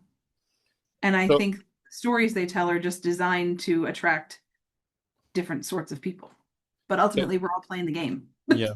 Yeah, and it's a game that seems to benefit pretty wealthy people and Right. not necessarily the rest of us. All right, so this is kind of the final question. This could be an somewhat extended question, but one is, so this is the terrain that we find ourselves in. You and I come from different backgrounds, different perspectives. We're Mhm. both really worried about the world that we're living in. We both believe so strongly in story as a force of healing. What are you going to do in this story as a form of nonviolent resistance? Like, what's your plan? And then I'm also going to say what Yeah. some of Yeah. the things that I'm working on.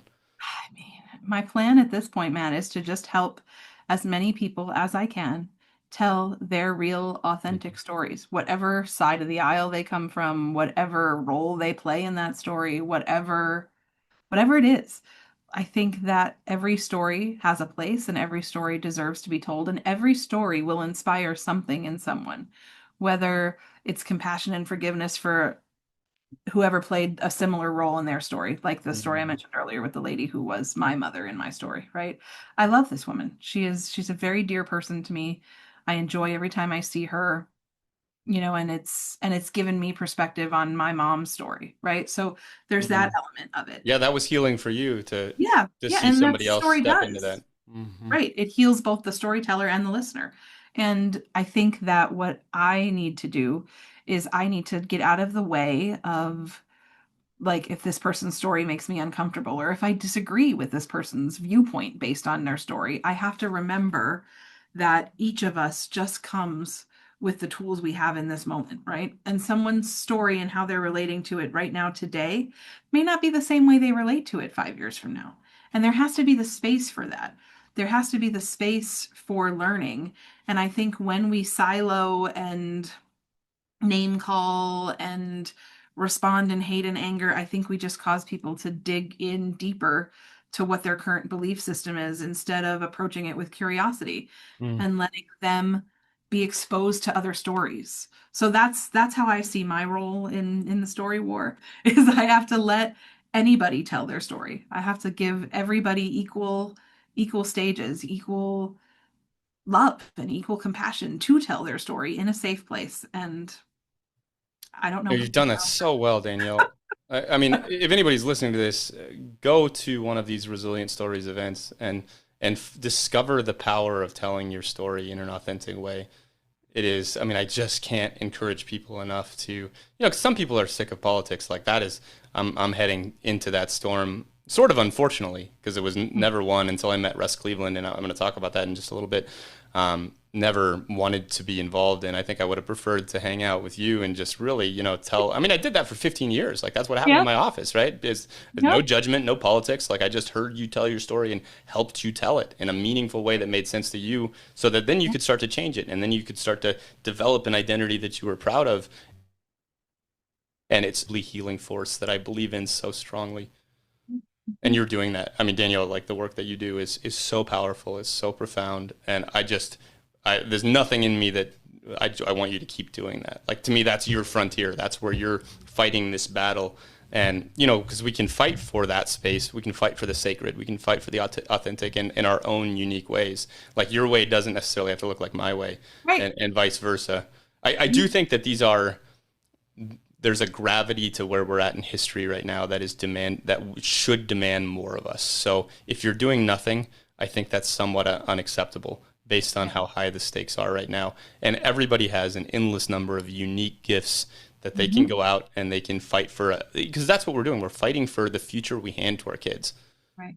But I think most people don't know their unique gifts, like you said at the beginning of Mhm. this about how they That's, don't oh know their yeah, identity and they don't that's part of know. storytelling, right? Yeah, say more Right. about that. That's so good. Right. Well, that's how we discover that. You know, Mhm. my when I tell you my story and it's like, oh, look who she is now, and there's all this identity and there's all this the work I'm doing. It didn't come by accident. It came from 40 years of story prior to it. Mhm. I joke now that I've been building resilient stories my whole life, but I didn't know it at 22. I didn't No. know it at 36 when I left a management career to go walk around the lake every day and start writing things. I didn't know what was going to come of that. Right. Mm. And so these gifts were always with me. I've always been a storyteller, but I never thought of it as a gift in this capacity. I was at a retreat 2 years ago, and it was a kind of energetic healing retreat. And they were, you know, people talking about seeing auras and being able to read this and do that. And I was like, well, I don't have any magic. And the lady looks at me and goes, you tell stories Mm. in a way that I wish I could tell stories. Like that is a true magical gift. And I was like, oh, I never looked at it that way. And that took 40 years, I right? actually think So story is the most powerful form of magic that we have. right, and I I never believe, looked at it that we can way. get into this stuff. I believe in some weird stuff. Okay, all right. So Magic being one of I them. was sitting there jealous in the pool that they could see colors around people and I have nothing, right? I have no magic. And she was like, what is wrong with you? And I was like, oh, I never thought of it that way. Mm. You know, and so even my own story, right? Like now I think of it as a gift and as magic and as all of these things and what I'm called here to do, but I didn't have that 5 years ago. I was discovering it. And I discovered it through all of these stories that I have that happened to me, that I watched, that I witnessed, right? And so I think that that's where we have to meet people. We have to meet people where they are, right? If you don't know what your identity is and you don't know what your unique gift into the world is, then is it any wonder you're kind of floundering about in life because you have to find these things. And I think we find them through telling our story and getting comfortable. Like I said earlier with the anonymous versus put my name on it. Like that's a very clear shift in identity. It's so, And we yeah. just have to move. We have to move Mhm. people from where they feel their identity is now, whether it's the victim in a story or the perpetrator in a story. We have to move them from that identity to a to a true sense of who they are. and what they're here to do and what their gift is. Mm-hmm. We do that by letting them tell their story and learn from it and learn from others. Mm.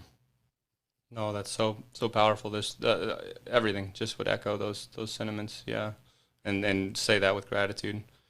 Well, so my role, I mean, it's been evolving, right? Like, especially as I've gotten involved with Russ Cleveland's campaign, and always should, couch all of this with, I'm not a part of his campaign. Like, we're going on this podcast tour. I'm heavily invested in him, in part because, like, everybody's got a complex story and they're generally beautiful. And, if you really listen to them, there's nuance and gravity and all of those things. There aren't that many people who just have a truly good story. And like, not even me, like I have and I'm sure I'll tell my story at some point. I've already told pieces of it at least, but like, have really rough background.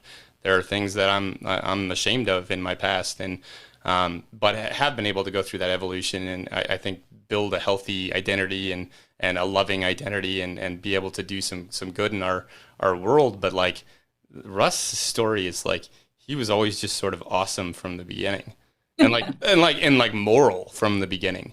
And like, certainly went through some hard stuff. They lost his daughter, Madison, leukemia. Like, he had this horrible injury that ended his military career, and he, instead got back up and rode his bike across the country just because he's freaking awesome. He's got all these kids. He's adopted a kid. I mean, it's just a truly good story, and he's unbelievably smart. And he's an incredible leader. Like, it's just a good story. Like, my story is not like, I'm not asking anybody to vote for me. And I'm also not like, nothing that I say is necessarily reflective of his campaign. So if I go after RFK Jr. hard, that doesn't necessarily mean that's something that he believes. And so just to differentiate those things, although I don't think he likes RFK Jr. much more than I do. But, well, I mean, because that guy like unilaterally attacked families with kids with cancer, like, and we are a force, man. Like, you want to awaken a mama bear and a daddy bear, like that's the way to do it. Well, right? Like I said, the experience of walking through that abject fear and helplessness of watching your kid, battle cancer. Not too many people know what that's like. And No, when and the people that came around us, the doctors, the nurses, like, oh man. I mean, that's for me, it's a big part of my why. And so anyway, like, the position that I'm in currently right now, I visualize it as two parts. So I see this perimeter, and then inside of that is the sacred story. Inside of that is Gentry's story. Inside of that is this human story of brokenness and recovery and redemption. And the perimeter has to be guarded. And so I sort of have a dual role. One is that I come back inside and tell sacred stories, like, to me, Russ's story is a sacred story. But then I'm also out there manning, and I'm going to say I'm manning the wall with my AR-15, and my AR-15 is loaded with bullets that look like love, compassion, art, music, history, and I'm ready. Like, that is like that to me is, I visualize my and have to, it's not just me on the perimeter. Like, I've got to arm the perimeter. And so one of the things that I was really thinking about too, because I want to give some people some skills that they can utilize, but I've been trying out all these tactics, right? Like, one of the things I think we've lost in our society is shame. Like, because Trump can just say, do, participate in the worst things that oh, I knew Jeff for 15 years. He's a great guy. He really likes to party. He likes girls maybe as much as I do, some of them on the younger side. Like, I mean, clearly he was implicit in all of, like, that's when Epstein was learning to really be a pimp, really learning. Because, like, that's what he was doing. Like, if I can get you to sleep with a 14-year-old girl, I own you. And if I can, and if you're really powerful, then I own all of your power. All the power. And so that's what he was doing. And throughout his, as he developed that skill set to, I mean, gosh, like, that guy is so scary, Epstein. Like, he is an alpha predator. Trump was hanging out with him the whole time, like, very, very obviously. And so as he was developing that that predatorial nature, and so, like, that's what's happening out there. And so we have to guard that. And so what do we do with outrage? Like, what do we do on social media? Because social media has been taken over by bots, by people who, and I don't necessarily think that we should just abandon that terrain.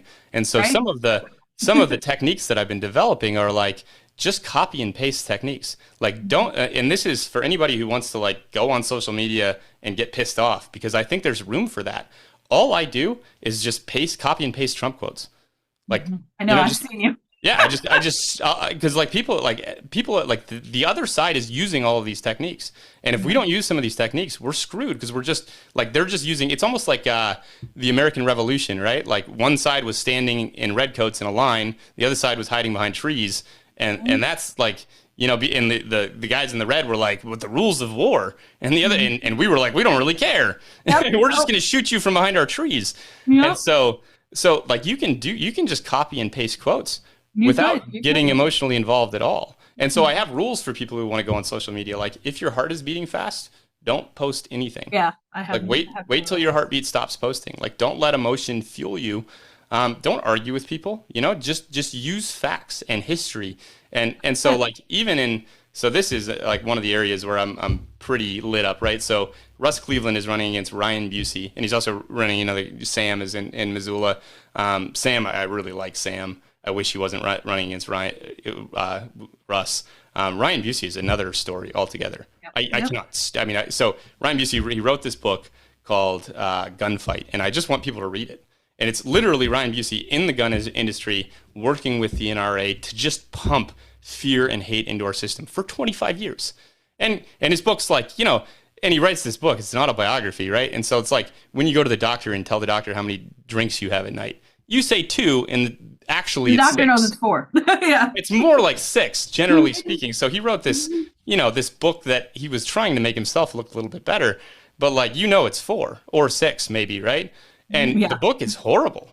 Like the things that he was complicit in for 25 years as he was a gun exec. And I'm not like, there's zero part of me that's anti-Second Amendment. I don't necessarily think that our country gets safer by pumping more AR-15s, just making AR-15s more readily available, which is certainly what the NRA wanted. That idea that, a good guy with a gun, like that's partially true, but like, there's stories. There's some truth to that, but like, we also don't like, the solution is not let's get more kids AR-15s. Like that is an insane thing. And Busey was so complicit in that. Like he was so complicit. And then, once it's convenient for him, he finally has a crisis of conscience and decides to switch sides. And then and then thinks that because he's written this book and he's had this crisis of conscience, he should be our governor. And his book, it's 25 years of strippers and prostitutes and fear and hate mongering, and it's like, dude, I don't forgive you, nor do I think any of us should. Yeah.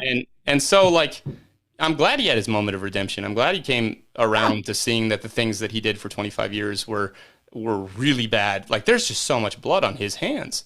Like, but I don't know that I think that qualifies you as you should be our leader, especially now when we got somebody like Russ Cleveland who didn't spend 25 years doing incredible levels of damage to our community. And so I want to bury Ryan Busey with his own words. I got all these quotes, from his book they're just quotes about him doing awful things, being awful.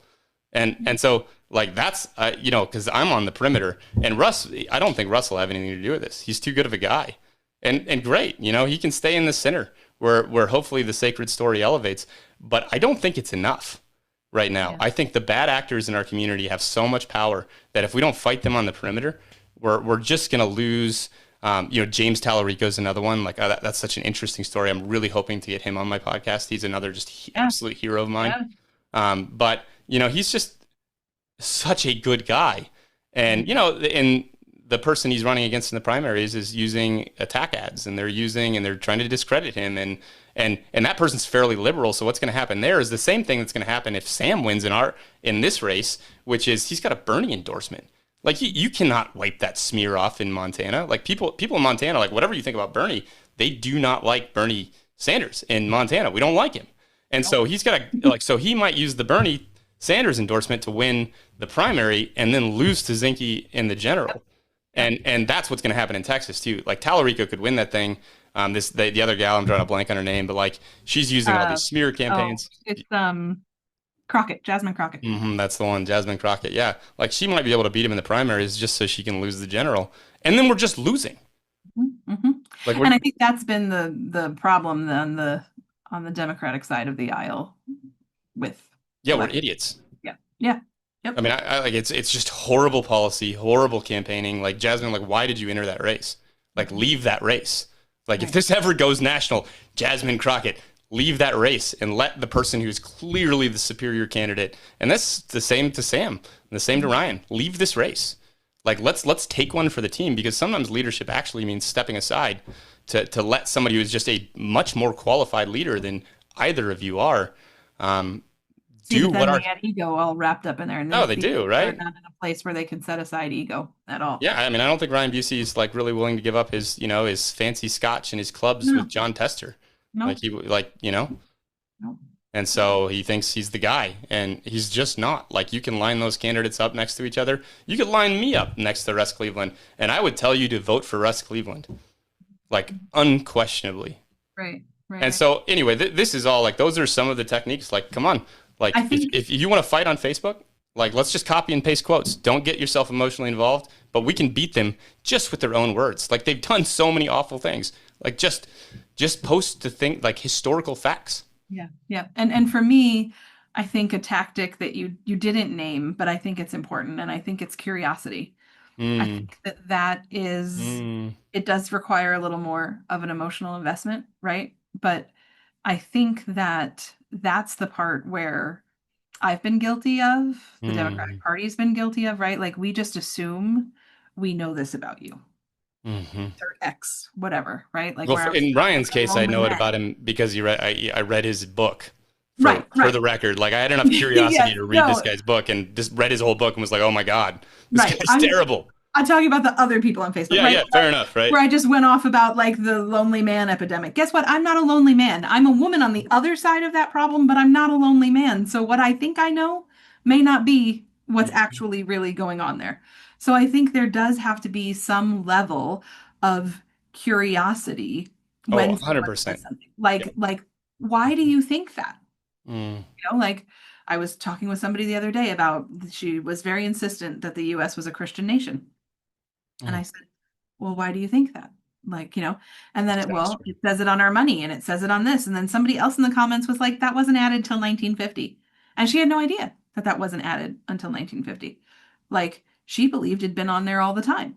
That's what. And then I was like, no, actually, like, the founding fathers were Masons, and they had Masonic principles. And Benjamin Franklin wrote a Bible, like, created a Bible, and then got rid of divinity. Like, he took any reference to God out of the Bible. Like, that's Benjamin Franklin. Not a Christian nation, but why do you think that? And I think that's the, like, right? Like, I could give her all the facts as to why it's not. We could say, Benjamin Franklin wrote a Bible and took out everything about divinity. We could say how they use the Enlightenment principles, which is what I did, and not. Well, it has Christian roots too. Like, I'm not actually like that committed to it. Like, But you know what else was what the most Christian nation in history is?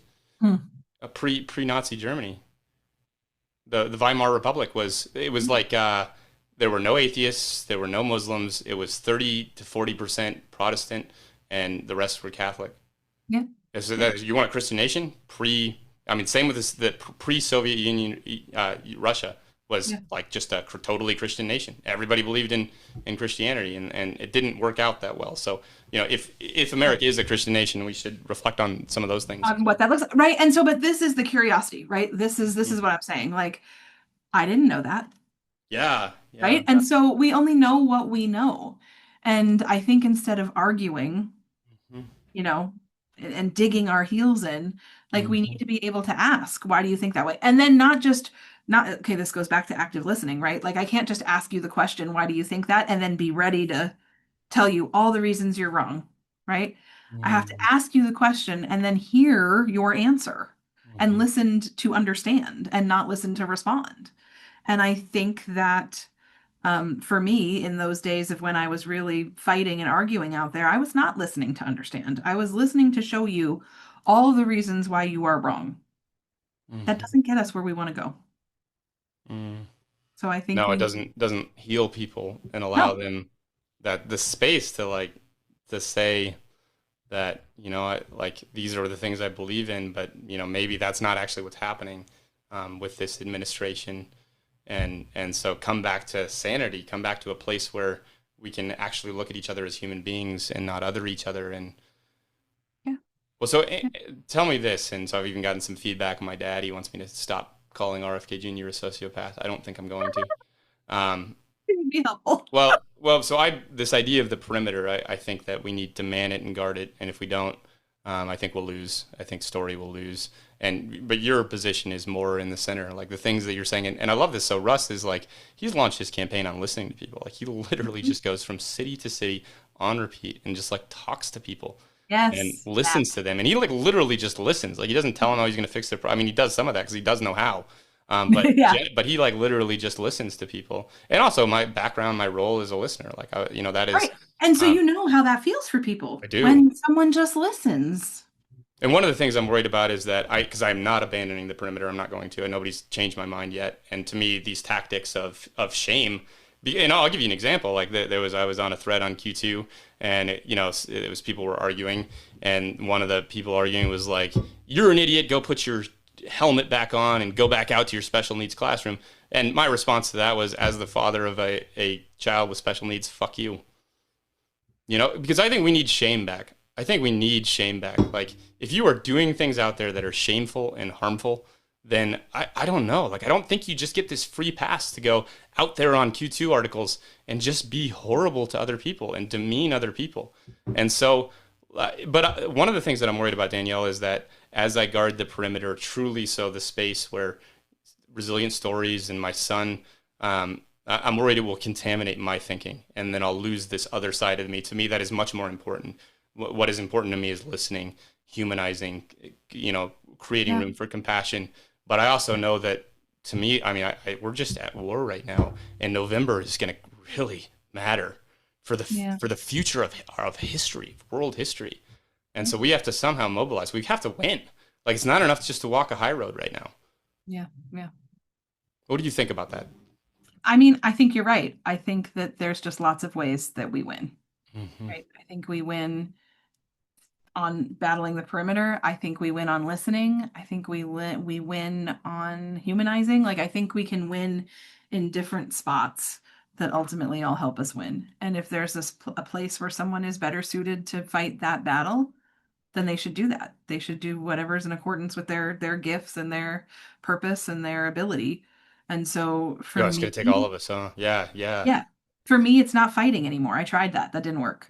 I'm much more gifted at helping someone tell their story and helping them come to whatever new identity on their own. That's where I live, right? Like, and so if I can do that, then I can help. And I think it's just a matter of finding. You are helping. So, I mean, it's so good, the stuff you're doing, Danielle.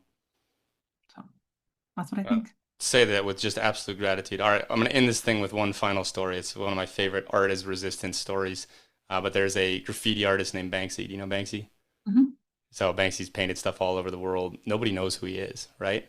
Like, he just has this graffiti. At least I think so. Maybe somebody knows. I don't know. Like, prove me wrong. I love in the comments. And the cruise ship had paint by this guy. I swear, the graffiti artist guy. Yeah, he's wild. So he also became very famous. He some of his paintings are political. They're just like, they just pop up all over the place, and his style is very distinct, and so people know.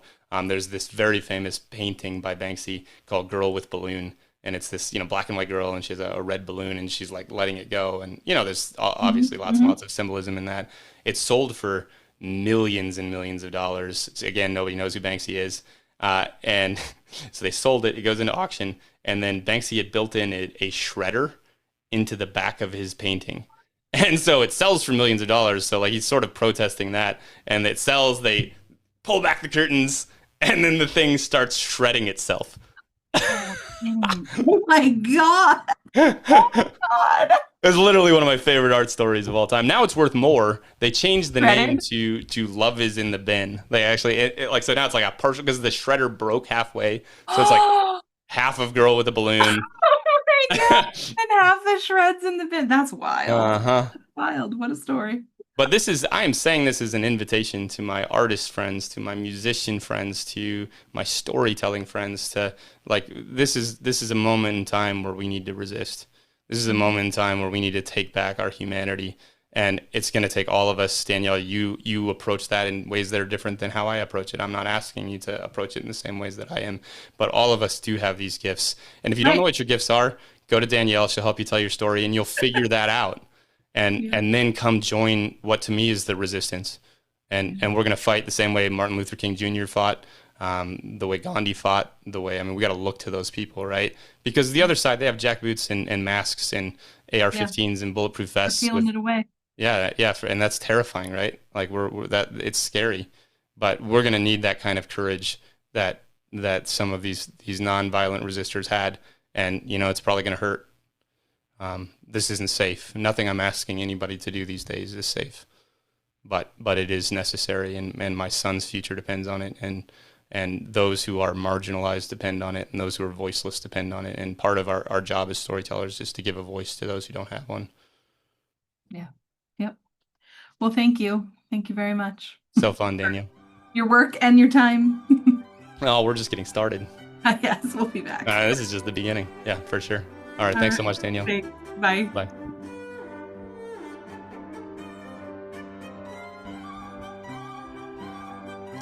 Thank you for listening to the Pay Love Forward podcast. If this conversation moved you, inspired you, or made you think, don't let it stop there. Pay Love Forward is more than a podcast. It's a movement of love and compassion. I'm going to end every episode in this series with Matthew 25, a passage often referred to as the judgment of nations. Nowhere in scriptures is it more clearly stated as to who we are supposed to be as followers of Christ. Then the king shall say unto them on his right hand, Come, ye blessed of my Father, inherit the kingdom prepared for you from the foundation of the world. For I was hungered, and you gave me meat. I was thirsty, and you gave me drink. I was a stranger, and you took me in. Naked, and you clothed me. I was sick, and you visited me. I was in prison, and you came unto me. Then shall the righteous answer him, saying, Lord, when saw we thee an hungered, and fed thee, or thirsty, and gave thee drink? When saw we thee a stranger, and took thee in, or naked, and clothed thee? Or when saw we thee sick, or in prison, and came unto thee? And the king shall answer and say unto them, Verily I say unto you, insomuch as you've done it to one of the least of these brothers and sisters of mine, you've done it unto me. One of the theologians who helped me understand the weight of that passage was Dietrich Bonhoeffer. In 1933, as the Nazi regime was tightening its grip, he wrote, The church has an unconditional obligation to the victims of any ordering of society, even if they do not belong to the Christian community. The church must question the state as to the legitimacy of its actions and call to the state to account. The church must not simply bandage the victims under the wheel, but jam a spoke in the wheel itself. That conviction is what sits behind Pay Love Forward. It's not an idea, and it's not a slogan. We're called to stand with the oppressed, the marginalized, and the stranger.